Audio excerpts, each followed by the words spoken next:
Hi, and welcome back to Tech Venture. So today we have the update for the iPhone 12 Pro Max. I've had this for a while now, actually, since it came out. So I have an update for you on the features and what I liked. If it's worth it, if you already have the 11 Pro, or if you have something lower than that, if it is. And honestly, I think if you really don't like upgrading unless the features are making you, I would suggest that if you do have the 11 Pro Max and you're on the verge, definitely do not upgrade. Because the only difference is basically the design. So you get the squared off edges on this one, as you might have known by now. And then you also get the MagSafe, which those are the most changed things. But the best thing that I think changed was the camera.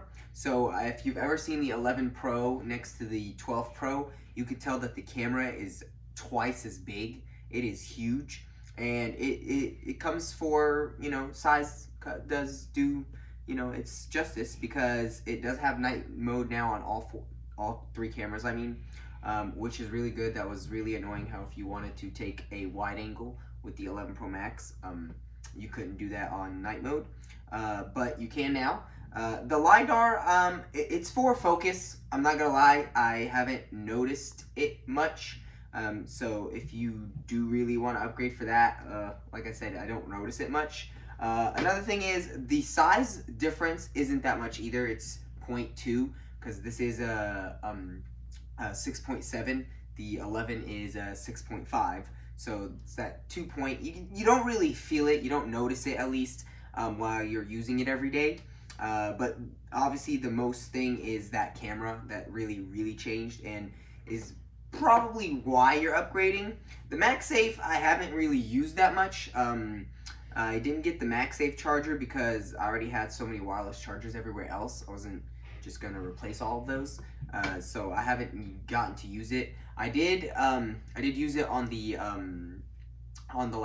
when you go to the Apple Store and you see it on there. I did use it a little bit there, but it's just the convenience of it. It sticks exactly where you need it to, and it doesn't move. So if you accidentally hit it before you go to sleep, then you can't charge anymore. But I mean, it's just, like I said, convenience. But other than that, I've really liked it. The battery is actually the same. I haven't noticed a big difference in the battery. It wasn't like, wow, it's so much better. No, it was honestly probably almost the same.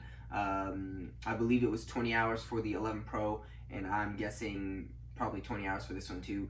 If so, a little bit less, but you don't notice it that much. But like when I got the 11 Pro, there was a big difference in battery compared to the 10s Max, but you won't notice that here. And then also the 5G.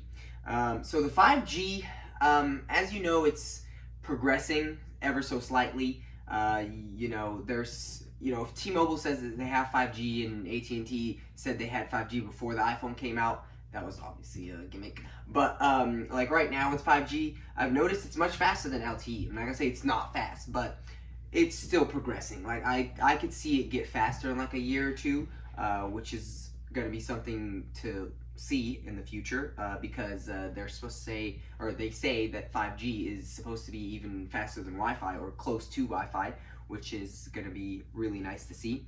And then also the one thing I really did like about it as well is obviously this actually is all phones, but the widgets, now that is on the screen. I guess that's kind of an iOS thing, but it came out with it, so I guess it's something to talk about. But the widgets are really nice too. I know Android's had them for a while, but now you get to experience them on iOS. So those I really liked as well. There are some that once I put on there and found out I didn't really use, I removed, but everything else that I did actually use, I kept. Like my favorite is that Google widget.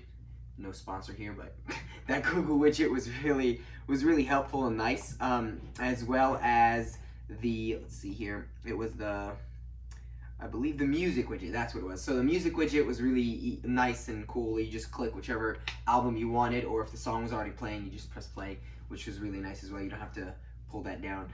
But yeah, and then the also talking about the camera again. Sorry, I did forget to mention one thing: the micro lens, or the telephoto, which is the zoom in. It's a lot more. You can zoom in a lot more now. But honestly, I didn't use it that much. So if that's also a reason why you're upgrading, I guess it is technically under the camera category. But I didn't really use it much. But when I did, there was a difference. Like, there was a big difference. Like, when you zoomed in, there was detail. So that is one thing. So basically, it's down to the camera. If you really want to upgrade, you're upgrading for the camera and the design, because those are the main things you're gonna see, you're gonna feel every day. MagSafe, like I said, you don't really feel it. It's something if you have the MagSafe, you'll know it's there. But yeah, so if you do have the 11 Pro Max or the 11 Pro and you're thinking about upgrading, only upgrade if you really want the camera. But other than that, I definitely don't think it's worth the upgrade. If you have the 810s Max though, definitely go for it. I will 100% say it's worth it. And anything else like the iPhone 11, if you want to go from the iPhone 11 and you want to jump to the pros area, you can do that as well. I would definitely recommend that too. But yeah, that is pretty much everything I've noticed about it. There was some flaws that like I said, you don't notice that much of a difference and stuff. But yeah, that's pretty much it. And thank you for watching. And I hope you have a great day or night whenever you are watching this.